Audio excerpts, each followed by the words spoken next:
Luke 12. As thousands of people crowded around Jesus and were stepping on each other, he told his disciples, "Be sure to guard against the dishonest teaching of the Pharisees. It is their way of fooling people. Everything that is hidden will be found out, and every secret will be known. Whatever you say in the dark will be heard when it is day. Whatever you whisper in a closed room will be shouted from the housetops." My friends, don't be afraid of people. They can kill you, but after that there is nothing else they can do. God is the one you must fear. Not only can he take your life, but he can throw you into hell. God is certainly the one you should fear.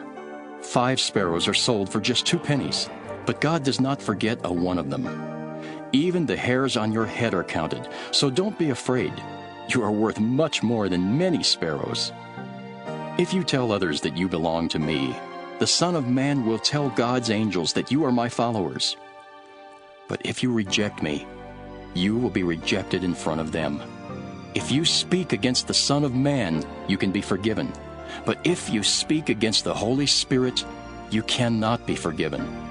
When you are brought to trial in the Jewish meeting places or before rulers or officials, don't worry about how you will defend yourselves or what you will say. At that time, the Holy Spirit will tell you what to say. A man in a crowd said to Jesus, "Teacher, tell my brother to give me my share of what our father left us when he died." Jesus answered, "Who gave me the right to settle arguments between you and your brother?" Then he said to the crowd, Don't be greedy. Owning a lot of things won't make your life safe. So Jesus told them this story.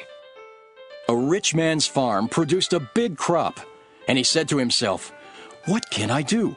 I don't have a place large enough to store everything." Later he said, "Now I know what I'll do. I'll tear down my barns and build bigger ones, where I can store all my grain and other goods. Then I'll say to myself, 'You have stored up enough good things to last for years to come. Live it up, eat, drink, and enjoy yourself.' But God said to him, 'You fool. Tonight you will die. Then who will get what you have stored up?' This is what happens to people who store up everything for themselves, but are poor in the sight of God." Jesus said to his disciples, I tell you not to worry about your life. Don't worry about having something to eat or wear. Life is more than food or clothing. Look at the crows. They don't plant or harvest, and they don't have storehouses or barns. But God takes care of them. You are much more important than any birds. Can worry make you live longer? If you don't have power over small things, why worry about everything else? Look how the wild flowers grow. They don't work hard to make their clothes. But I tell you that Solomon, with all his wealth, was not as well clothed as one of these flowers. God gives such beauty to everything that grows in the fields, even though it is here today and thrown into a fire tomorrow.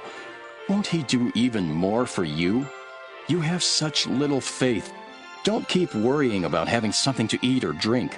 Only people who don't know God are always worrying about such things. Your Father knows what you need. But put God's work first, and these things will be yours as well. My little group of disciples, don't be afraid. Your Father wants to give you the kingdom. Sell what you have and give the money to the poor. Make yourselves money bags that never wear out. Make your treasure safe in heaven, where thieves cannot steal it and moths cannot destroy it. Your heart will always be where your treasure is. Be ready and keep your lamps burning, just like those servants who wait up for their master to return from a wedding feast. As soon as he comes and knocks, they open the door for him. Servants are fortunate if their master finds them awake and ready when he comes.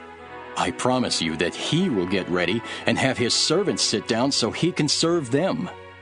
Those servants are really fortunate if their master finds them ready, even though he comes late at night or early in the morning. You would surely not let a thief break into your home if you knew when the thief was coming. So always be ready. You don't know when the Son of Man will come. Peter asked Jesus, "Did you say this just for us or for everyone?" The Lord answered, Who are faithful and wise servants?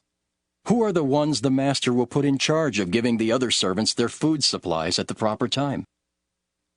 Servants are fortunate if their master comes and finds them doing their job.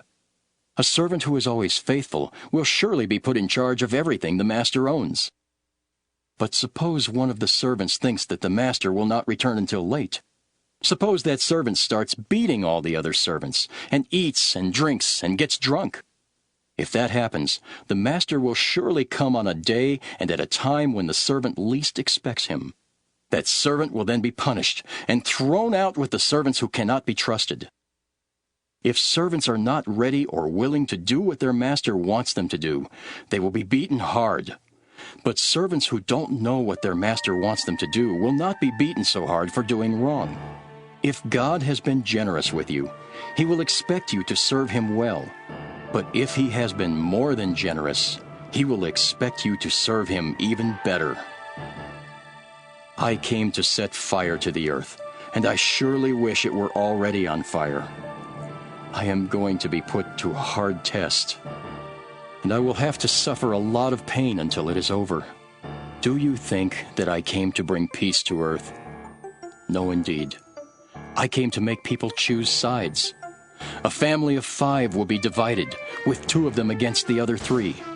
Fathers and sons will turn against one another, and mothers and daughters will do the same. Mothers-in-law and daughters-in-law will also turn against each other. Jesus said to all the people, As soon as you see a cloud coming up in the west, you say, "It's going to rain." And it does. When the south wind blows, you say, "It's going to get hot." And it does. Are you trying to fool someone? You can predict the weather by looking at the earth and sky, but you don't really know what's going on right now. Why don't you understand the right thing to do? When someone accuses you of something, try to settle things before you are taken to court. If you don't, you will be dragged before the judge. Then the judge will hand you over to the jailer, and you will be locked up. You won't get out until you have paid the last cent you owe.